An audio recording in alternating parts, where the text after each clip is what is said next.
नैतिक जबाबदारी म्हणून पाठिंबा द्यावे लागेल. नैतिक जबाबदारी महाविकास आघाडीचा घटक बनावा लागेल. महाविकास आघाडीचा घटक बनावा लागेल. मग योग्य वेळी मोदीजी, अमित शहाजी आणि देवेंद्र फडणवीस साहेब नवनीत राणांबद्दल योग्य निर्णय घेतील आणि पूर्ण ताकदीनं या महाविकास आघाडीचं पालन युवासेन पक्षाच्या वतीने सुद्धा पूर्ण राज्यामध्ये केलं जाईल. महाविकास आघाडीचं पालन युवासेन पक्षाच्या वतीने सुद्धा पूर्ण राज्यामध्ये केलं जाईल. जो महाविकास आघाडीचं पालन करल त्याला उद्या विधानसभेमध्ये सुद्धा अचलपूर असो तिथे सुद्धा ताकदीनं युवासेन पक्ष त्यांना सपोर्ट करेल. खासदार नवनीत राणा खासदारकीसाठी उभे आहे. महाविकास आघाडीचे सगळे घटक काम करताय. महाविकास आघाडीचे सगळे घटक काम करताय. की बच्चू कडूंनी जी बोलले, मला असं वाटतं मी त्यांचे धन्यवाद मानेल की त्यांनी अशा प्रकारे ऑफर दिली. अनेक बावनकुळे साहेबांनी सुद्धा बोलले होते, त्यांचे मी धन्यवाद मानले होते. पण सगळ्यांना आपापला महायुती धर्म पाळावा लागेल. ज्या पद्धतीनं आपण महायुतीमध्ये सगळे काम करतो, आज भाजप हा सगळ्यात मोठा पक्ष आहे. एकनाथजी शिंदे आहे, अजितदादा पवार आहे, RPIचे रामदासजी आठवले आहे. रामदासजी आठवलेंनी जसं सांगितलं 2 दिवसाआधी की नवनीत राणाला माझा पाठिंबा आहे.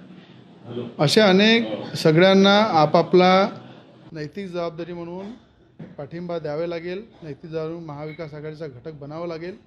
कारण खासदार नवनीत राणा युवासेन पक्षाच्या खासदार आहे आणि त्यांनी आम्ही देशाचे पंतप्रधान मोदीजी, देशाचे गृहमंत्री अमित शहा साहेब आणि राज्याचे उपमुख्यमंत्री देवेंद्र फडणवीस साहेब हे यांना आम्ही नेते मानतो आणि या आघाडीचं पालन कसं केलं पाहिजे ते वरच्यांना चांगलं ठाऊक आहे.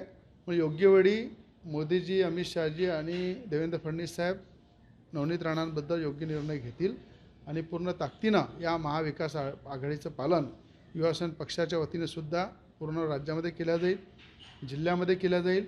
जो महाविकास आघाडीचं पालन करल त्याला उद्या विधानसभेमध्ये सुद्धा अचलपूर असो तिथे सुद्धा ताकदीनं युवासेन पक्ष त्यांना सपोर्ट करेल.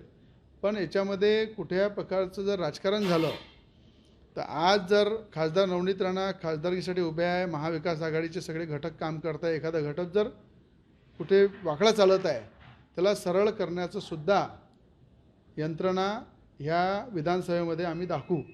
कारण प्रत्येकाला इलेक्शन लढावं लागते, प्रत्येकाला एकामध्ये सहकार्य घ्यावं लागते आणि नक्कीच बच्चू कडू साहेबांनी ज्या सहकार्याची भूमिका पुढे घेतलेली आहे तर मला असं वाटतं ते आघाडीचं पूर्ण पालन करून ते नवनीत राणाला पाठिंबा देतील. त्याच्यामध्ये काही शंका नाही आहे. राजकुमार पटेलचं मला सगळं माहीत आहे, कारण की राजकुमार पटेलचे सुद्धा माझे संबंध चांगले आहे. मागच्या वेळेस भाजप त्यांना देवेंद्र फडणवीस साहेबांना मी विनंती केली होती की राजकुमार पटेल यांना भाजपची सीट द्या, पण ते कुठे काही कारणात देऊ शकले नाही. काही राजकीय अडचणी आल्यामुळे देऊ शकले नाही.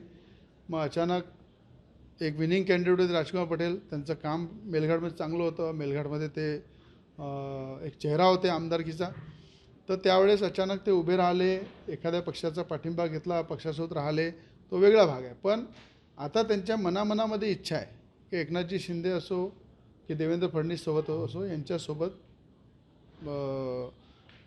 पक्षामध्ये जायचं आणि स्वतः तिथे उमेदवारी घ्यायची, अशा प्रकारे त्यांची भावना आहे. म्हणून प्रत्येकाने आपापल्या सीटा, आपापल्या जागा सांभाळल्या पाहिजे. उद्या आपल्यासोबतचा एखादा व्यक्ती जुळला आहे, तो जर दुसऱ्या पक्षामध्ये जात असेल तर त्याला शाश्वती नाही आहे की मी या पक्षावर निवडून येईल की नाही येईल. म्हणून आपला जर आपण युती धर्म पाळला तर आपण आपापल्या जागेवर मजबूत राहू शकतो.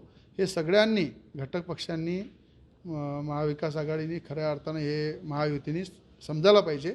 म्हणून आज बच्चू कडूंचा पाठिंबा नवनीत राणा राहील असं मी ग्राह्य पकडतो. तर त्यांनी पण ग्राह्य पकडायला पाहिजे की अचलपूरमध्ये त्यांनासुद्धा आमचा पाठिंबा राहील. लोकशाही मराठी ऐका, पहा, जागरूक रहा.